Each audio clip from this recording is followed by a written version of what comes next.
Assalamu алейкум, урматтуу бир туугандар, урматтуу мекендештер. Биз бүгүнкү күндө мына азыр Кайрымдуу бол коомдук фондун негиздеп, негизги максаттарыбыздын бири бул коомчулугубуздагы муктажда турган мекендештерибизди, бир туугандарыбызды өзүбүздүн кучагыбызга камтып, колубуздан келишинче ар бирибиз өзүбүздүн бир кандайдыр бир деңгээлде салымыбызды кошуп, үй жайсыз жүргөн бир туугандарыбызды үйлүү кылып коюу аракетиндебиз. Бүгүнкү күндө өтө сүйүнүч менен, кубаныч менен айтам. Анткени мына бүгүнкү күндө ушул азыркы учурда 5-чи там кошулуп отурат. Азыр биз Бишкек шаарында 2 үй, Ош шаарында, Нарын областында, Ош областында, Талас областында мына азыркы учурда мына иштер жүрүп жатат, Кудай буйрса. Бул эл ынтымагы менен гана жүрүп аткан иштер.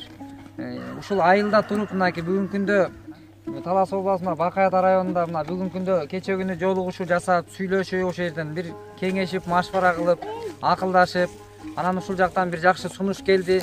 Мына чоң атабыз турат. Чоң атабыз ушул кеңешти сүйлөшүп отуруп, Кудай буйрса, ушул жакта ушундай иш болоорун бизге билдирип, анан бүгүн ошол жерде чогулуп, жолугушуп аткан мына учурубуз, Кудай буйрса. Анан ушул жерде болуп аткан нерсе мына Билал таксыр. Биздин бир тууганыбыз. Assalamu alaikum. Урматтуу Ямат мусулманы ушул мынау мени өзүмдүн баламда катарлуу болуп калды ошол эле. Мен колума келгенине 6 айдын жолу ошол жерден үйлөнүп, эми Аллага ниетимди коюп, ушул балага ошол жерден өзүмдүн участкам 78 соттук жер бар эле, ошол жерден ушул балага 10 соттугун мен жанына мечитке бөлүп берип отурмун. Кудай кааласа. Анан ушул могу инем көпчүлүккө коомчулуп, элге жардам берип турган инем мына Азаматка рахмат. Ушинтип келип бизден эмебизди, алакабызды сурап, рахмат. Ушу бала чакасын жакшылыгы Алла ыраазы болсун. Ушундай балдарга баарыбыз эле колубуздан келсе жардамыбызды аябайлык. Мындай балдардын соон алып турайлык. Ушундай балдар биздин арабызда жүрсө, бул биздин ырыскыбыз. Ушуларга жардам берип турсак, колдон келсе жардам берелик. Кудай кааласа эми калганын ушул дагы там бүткөндө дагы жолугушуп, Азамат буйруса. Бул Билал таксыр тууралуу да эметсиңиз? Үй бүлөсү тууралуу өзү.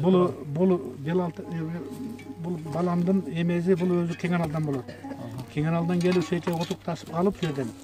Анан ушул жерге өзү ниет коюп ошол жерде жашасам деген ой бар.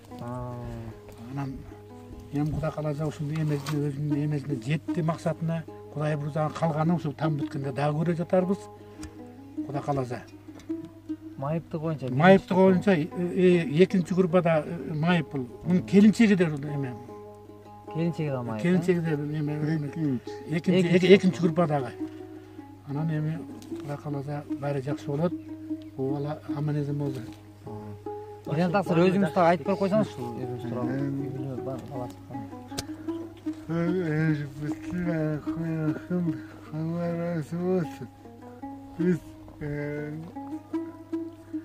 Ömür boyu mayıp popkenen toz, ömür boyu internet okuduk, internetten çoğuyduk.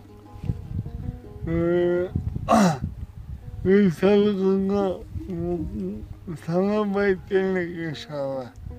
Ben sağ olsun, tamamımız kaybetme yatar. Ana uşu üstüne kalkışan bütününe varırken Allah'a şükür. Şimdi bir sapesine Allah Teala sınırga 5'ten bir saray kurtarır inşallah. Allah'ın onları var.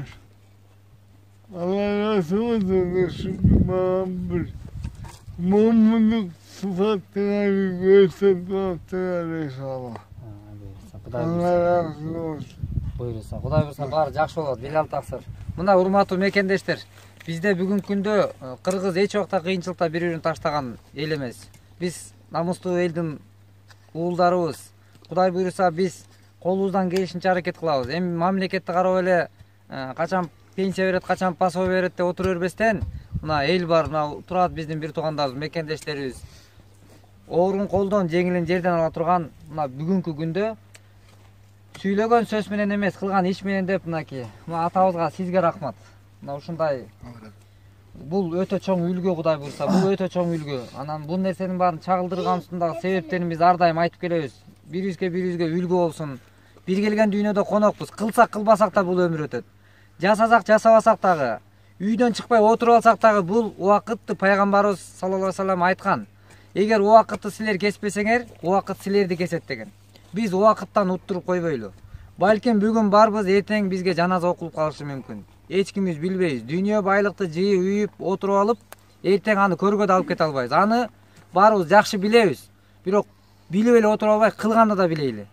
Сүйлөгөндө эле эмес, кылганды да билейли. Мына Кудай буйрса, жер пайы казылып, башталды чоң ата, Башталды Кудайым буйрса, мына ертең Кудай кааласа эме кылабыз. Бу жерден эмес ташын төшөп, бүрсү күнү эртең эле апалып казын эметебиз. Коюп туруп бүрсү күнү куябыз Кудай кааласа. Анан кийин жанагы бирке фундамент эз алса, анан ичин толтуруп туруп, анан кладканы баштайбыз. Буйрса Кудай буйрса. Мына урматтуу бир туугандар, бул айыл элинин эле ынтымагы менен мына ушул жер участогун, жер тилкесин берип, мына бир туугандарыбыз. Ушунча эле эл ынтымагы менен Кудайым ар бир кылган ишибизге Аллахтын жардамы болсун. Бир туугандардан мына кыргыз элим ынтымактуу русский эл болсун, ынтымак ыдырабасын. Жаратканында балдарга келип отурган балдарга рахмат. Бала чакасынын жакшылыгын көрсүн. Ушинтип эле силерге окшогон балдар келип биздин акыбалыбызды сурап, мына рахмат. Канча жерден келип атыңар келип туруп. Силерди ошо Кудай Алла колдосун. Мына кийинки да жумушуңар илгерилеп жүрө берсин. Амин Аллах. Он 40 күн бердим. 40 күндүктөн канча жыл чыктыңыз? 14 жыл 40 күндүккө чыктыңызбы? Кудайга шүгүр. 5 айлык 4 айга чыктым. 4 айга дагы? 4 айга 5 жыл. 3 күн мен эзе yok. Эзе yok. Anın işini oldum. Öldüm. Зыярат нусратында Сиз көп адамга үлгү экенсиз, бизге үлгү экенсиз, Кудайымызга чоң сабак бизге. Ben dünya işini kılamayım. Yok Davut işini tanıdık vatandağı ana için elde dünya çıkıkaka milyon size ummayla. Biz oldu, biz damla geldik. İndiyaydan. Ben de Davut kıla. Ben tuvattım. Kıyamet günü de. Dudukta kendine çok bebek dedi. Güneyler bana çok bebek dedi. Baş üstlerinde yalan öyle 5 koydu. Sokakta gözüne çok bebek dedi. Bunu kanayın cüzdanımda kayıtlı da aşacaktı. Kanada gözüm var. Kulağım var. Tatlı adamlar ömür var. Kanal işim vardı. Estağfurullah dedim. Ne? Adama sevgiler bakalım. Namaz okumadı. Namaz kaçıp vardı. İnşallah. Kança İskenderiye Dağıt kılı atıp azı takamadı. Билал таксыр, мына бул мекендешибиз айтат, пайгамбарыбыздын хадиси, көзү азиздер көз үчүн Аллахтын алдына жооп бербейт. Кулагы дүлөйлөр кулагы үчүн Кудайдын алдына жооп бербейт. Жана тили жок, тили сүйлөй албагандар тил үчүн жооп бербейт. Акылы жок адамдар, бул дүйнөгө ушундай бир кем акыл менен төрөлгөндөр, алар Кудайдын алдында жооп бербейт. Аларга түзмө-түз сураксыз бейиш деп айтыптыр пайгамбарыбыз. Ушул сөздөрдү айтып, мен Кудайдан коркуп келем дейт бул мекендешибиз. Ушул турган турушума Кудайга шүгүр дейт. Ушундай оор тагдырда жашап өмүр кечирип, ата мээримин көрбөсө дагы шүгүр келтирген мекендештин бул жашоо тагдыры ар бирибизге таалим, тарбия жана сабак болсо керек. Бул биздин чыгарылыштарыбыз, биздин ар бир көрсөткөн көрсөтүүбүз, өзүбүз үлгү алып, өзүбүз тарбия алып келебиз. Сиздерге дагы бул тарбия болсо керек деп ойлойм. Ар бир мекендеш буну көрүп сөзсүз ойлонбой койбойт, шүгүр келтирейли жана аракет кылайлы.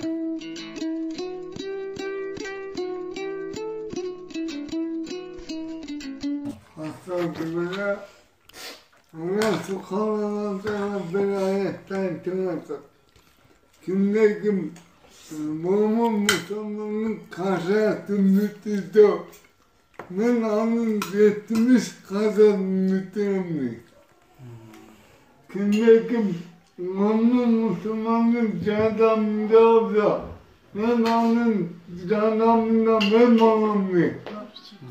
Peygamber sallallahu aleyhi ve sellem kalbime itaat. Şimdi kim Müslümanın karşısını tutuyordu. Allah Teala 10 günlük etikaftın sonuna etti. Bir günlük etikaftın sonu 83 yıllık para verdi. Nasıl? Hangi sohbet? Allah. Nabi hadisteydi. Peygamber sallallahu aleyhi ve sellem kim Müslümanın karşısını bitirdi. Allah Teala Allah'a mehtem bir saray bıraktı. Sarayın çoğunluğu değil mi? Şu anlamdaydı. Geçmiş mi kağıt taş vardı. Üydün çok. Harbi taştan geçmiş mi komutanlardı. Harbi komutanın neşigi geçmiş mi neşi vardı. Hani aşağı uymuyor. Sıraya biskeden nasıl bulsun. Biske canım verdiler. Allah Teala bugün ahiret sürecin işine de Allah Teala bitirir inşallah. Buyursa Xuday. İnşallah. Мынакей бир туугандар, биз азыр ушундай өтө оор муктаждыктагы үй бүлөнүн бири бул Билал деген биздин мекендешибиз экен. Ошол Билал таксыр атасы жок, кичекейинен атасы жок чоңойгон экен. Бирок апасы болгон, бирок апасы дагы ушул өтө оор тагдырда болгондуктан апасын дагы ушул кичекейинен оор шартта жашоо өмүрү өтүп, үй жайы жок, ушундай балдар үйүндө интернатта чоңоюптур, ушул Майыптар үйүндө 12 жыл ошол жакта жашап өмүр сүргөн экен. Эми мындайынан карап көргөндө адам тагдырын адам жазбайт. Адам тагдырын Аллах Таала жазат тагдырга.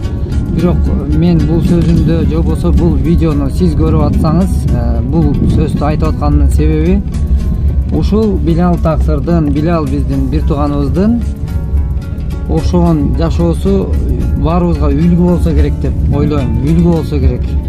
Канчалар жүрөт көчөдө, 12 мүчөсү түгөл, тили буудай куруйт тили. Тилинен чаң чыгат, сүйлөсө сөзгө чечен, бирок арак ичип көчөдө жатат. Баардыгы бар, дене мүчөсү толук, бирок ал ушундай акыбалда жатат. Бар ден соолугун өзү талкалап атат.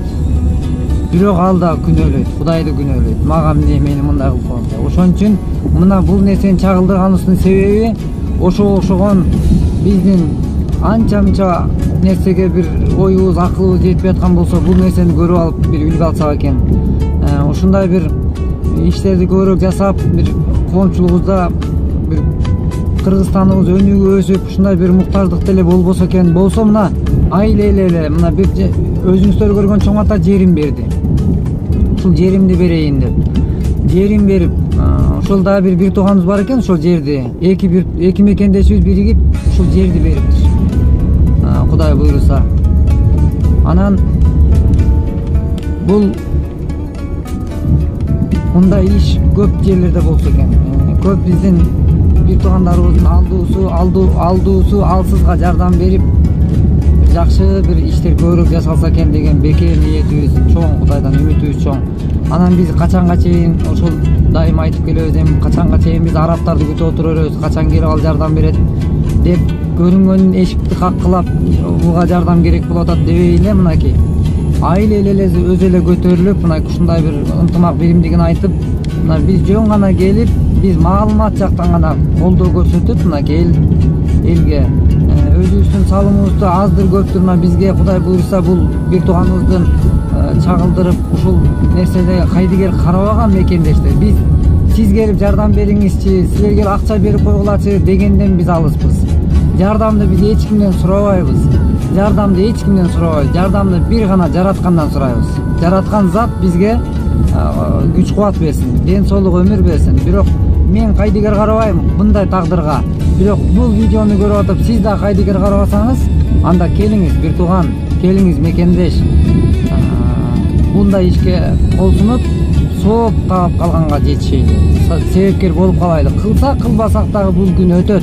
Сиз берсеңиз бербесеңиз дагы, мен берсем бербесем дагы бул күн өмүр өтөт баары бир.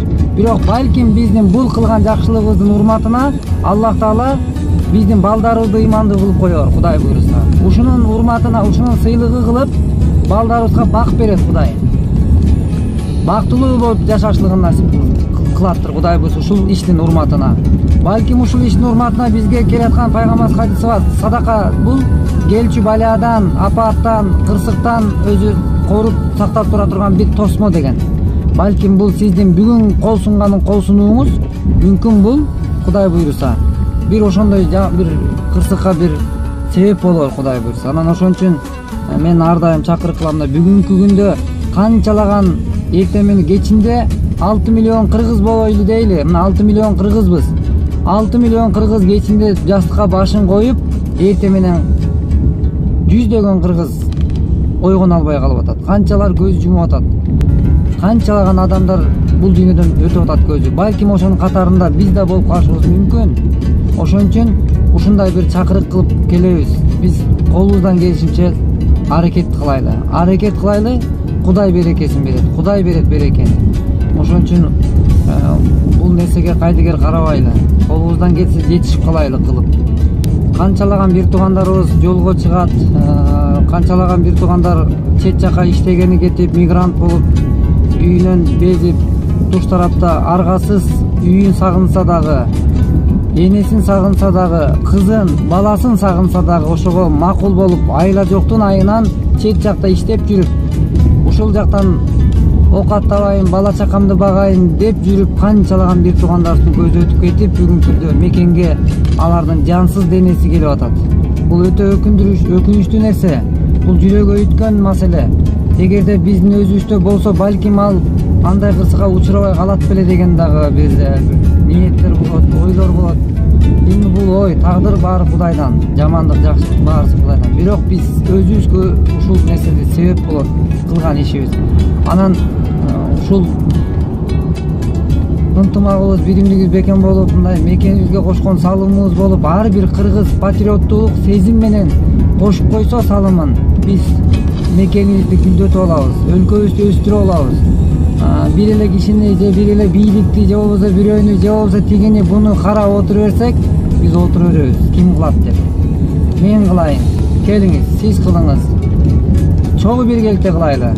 Колубуздан келген бар аракет жумшайлы. Мына Билал Даксырдын дагы үйү Кудай буйруса бүтүп калат деген ниеттебиз буйруса Кудай буйруса. Буга да айлели карап турбайт экен, Кудай буйруса карап турбайт деген ниеттебиз.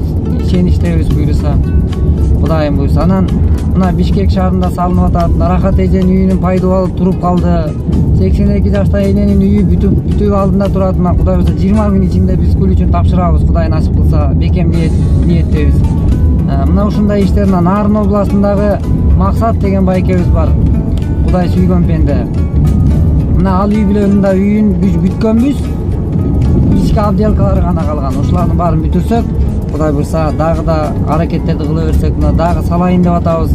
Баштайын деп атабыз. Бүгүнкү күндө ондогон эненин үйлүү болушуна себеп болсок, биз келечекте жүздөгөн, миңдеген бир туугандарыбызды үй менен камсыздап, Кудай буйруса ниетибиз чоң Кудайдан. Ушул иштерди жасашлыкты бизге насип кылган болсун.